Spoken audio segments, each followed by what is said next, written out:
Today we're going to re-rank Pink Floyd, my favorite band of all times. 15 studio albums. This isn't just a fun exercise. This is going to be an emotional workout for me, my favorite band. So let's go ahead. You grab a snack, grab a seat, get comfortable, and we're going to dive in right now. Number 15, The Endless River. Okay, look, I love David Gilmour and Rick Wright as much as anybody, any human being on earth. But let's call a spade here. This feels like endless drivel.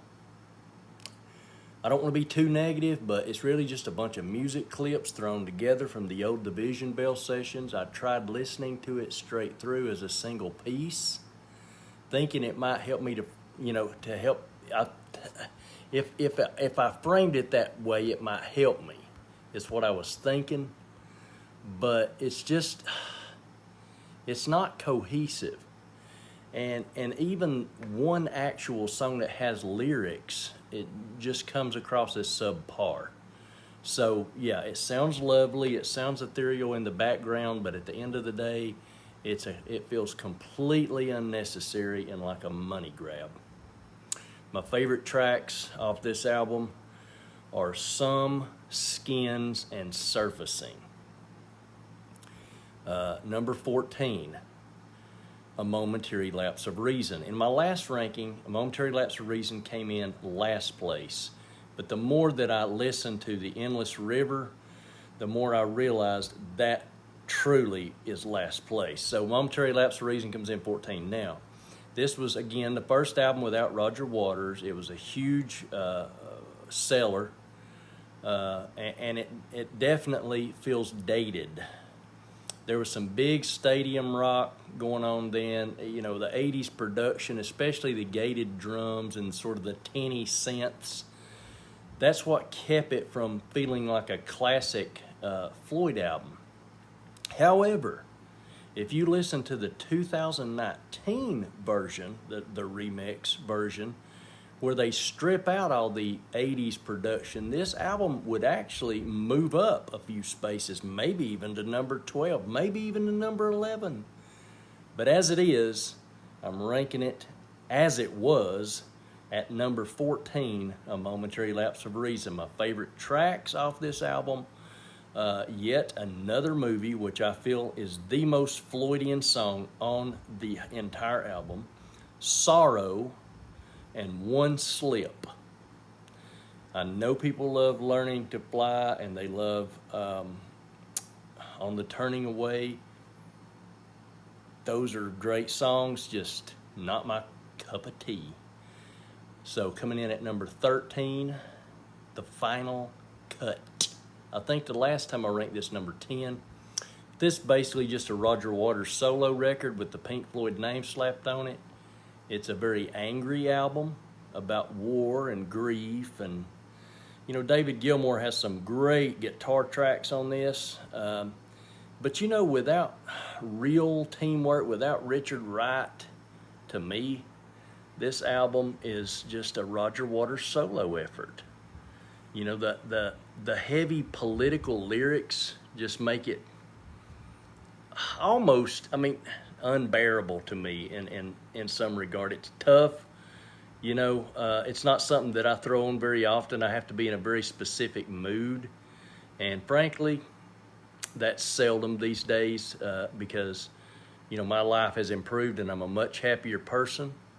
And I have to address the elephant in the room with this album. When they added When the Tigers Broke Free on the later reissues, it completely ruined it for me. There was a perfect transition from One of the Few straight into Hero's Return. And inserting this bloated spoken word poetry piece completely destroys the flow. For the record, I'd rate the 2019 version of Momentary Lapse of Reason over this album.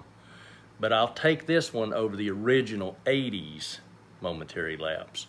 So my favorite tracks off of this album is going to be Possible Pasts, One of the Few, Into Hero's Return, and The Final Cut. those are my favorites. Coming in at number 12, More. This was the first film soundtrack, and it shows the band experimenting after Syd Barrett left, and you get these soft acoustic folk songs sitting right next to super heavy loud rock tracks like the Nile Song and Ibiza Bar. It's just a messy album, but it's kind of fun, and it's looking at the band while they're in their youth trying to try every style imaginable and see what sticks. My favorite tracks off this album, Cirrus Minor and Cymbeline and Ibiza Bar, which I think is better than the Nile Song. Coming in at number 11, The Piper at the Gates of Dawn. Before you start throwing stuff, you Syd fans, look, I named my son after Syd, okay? But this debut album is weird, and it's fun, and it's unique, and whatever else. It's very psychedelic, full of odd stories and playful lyrics and noisy guitar feedback, and it's a very classical piece of 1960s British psychedelic rock, and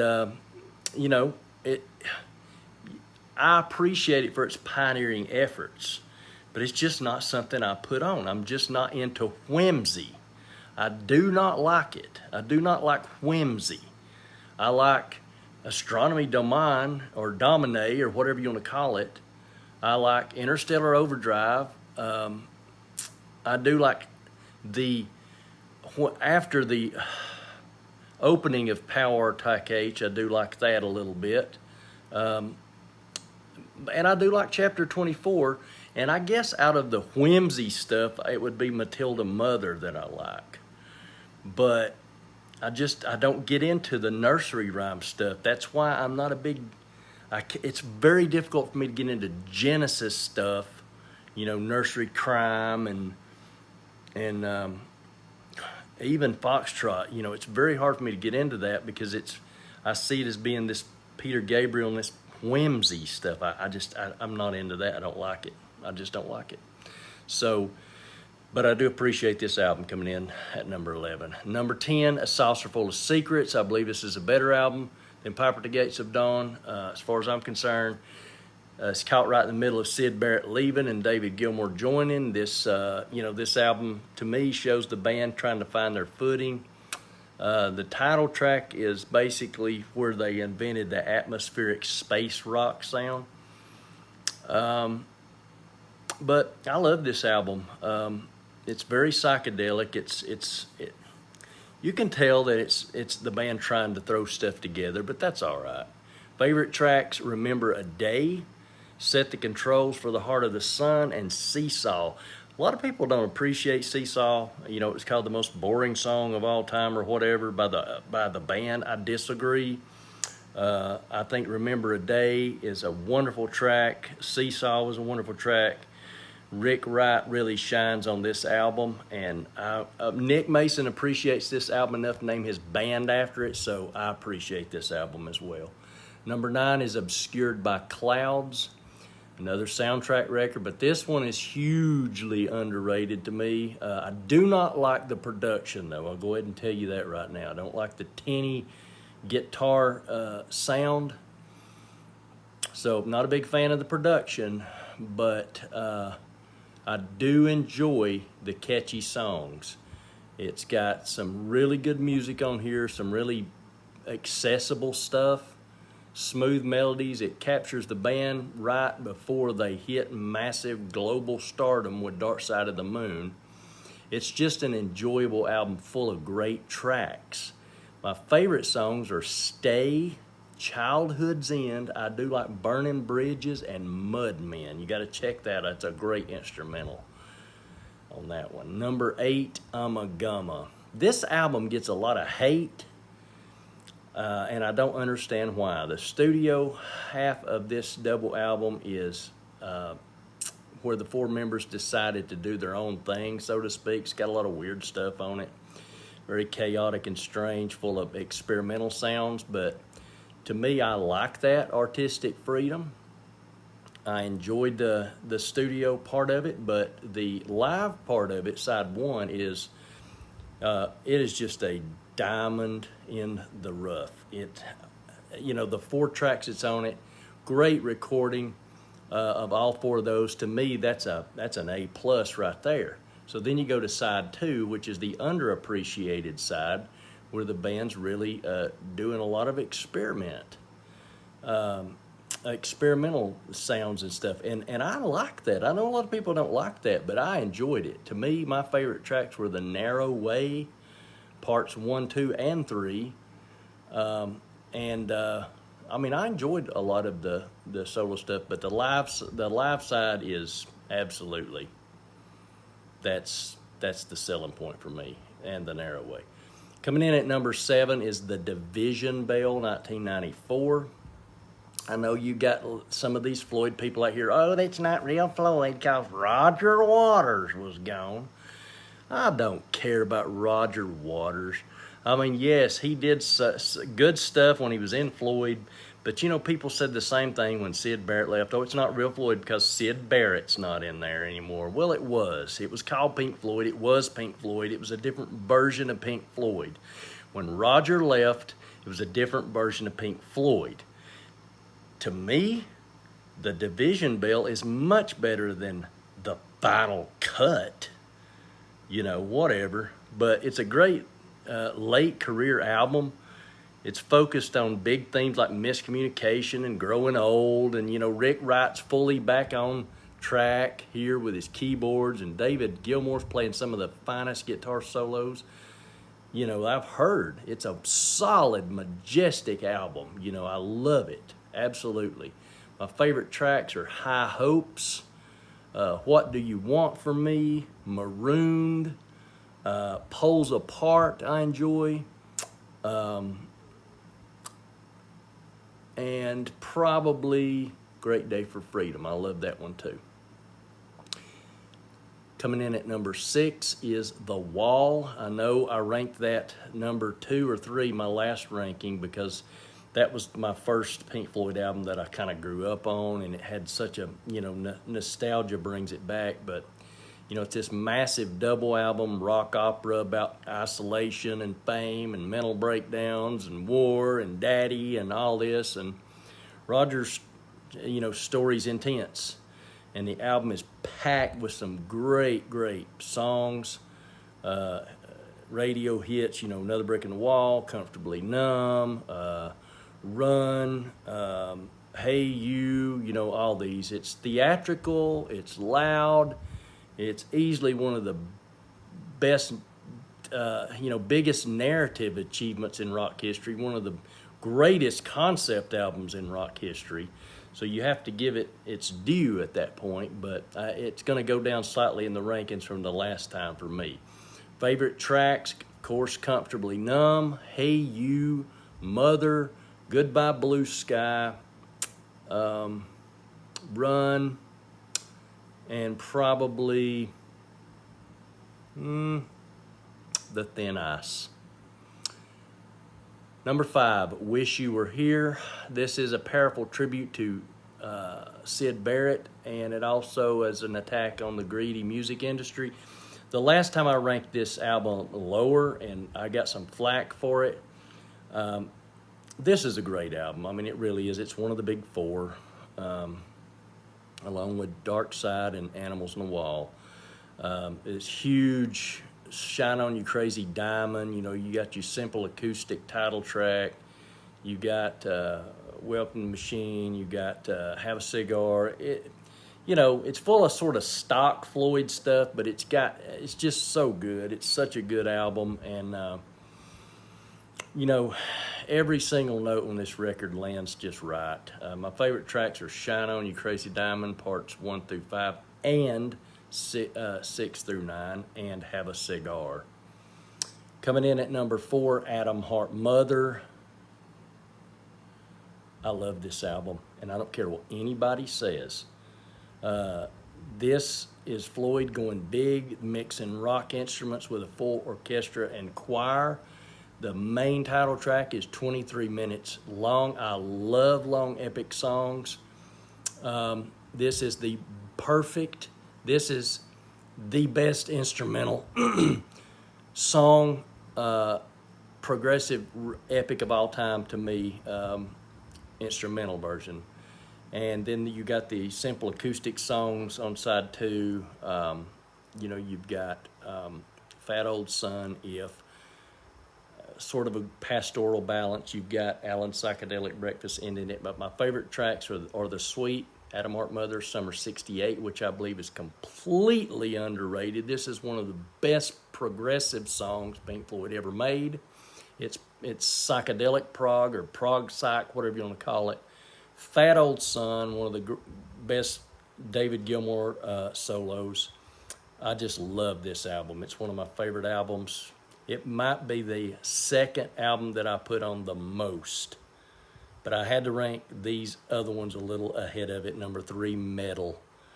This is exactly the moment Pink Floyd found themselves. I actually like Adam Hart Mother and listen to it more than Meddle, but I can't really rank it now over Meddle. This is where they balance the soft folk tunes with the heavy rock. You've got the main reason it's setting up here at number 3 is Echoes, 23 minutes, track that takes up all of side 2. It stands as one of the greatest progressive rock compositions ever made, one of the greatest songs to me ever made. I'm always battling between Echoes and Dogs, which one I think is the best Pink Floyd song ever made. So yes, Meddle comes right up here at number 3. It is a pioneering album. Favorite track, of course, Echoes, A Pillow of Winds, which I believe is highly underrated, and Fearless. Coming in at number 2, The Dark Side of the Moon. What can you say about this one? It's a perfect album about life and time and money and sanity, and the transition between the songs are completely seamless. The production is spotless. It remains one of the most famous records ever recorded, and for good reason. It was on the charts for 700 and some odd weeks. It's a perfect album. It's overplayed. Is it overrated? Maybe a little bit it is, but it's very hard to beat this one. I'm telling you, it is absolutely dynamic as an album. I love the production of this album. And you look back and you think this was made in 1973. It's just a masterpiece. Favorite tracks, of course, Breathe, Time, Brain Dead, the whole album. Honestly, the entire album. Coming in at number 1, Animals. Again, it hasn't been replaced as my number 1 album. It takes the top spot. Again, this is Pink Floyd at their absolute best.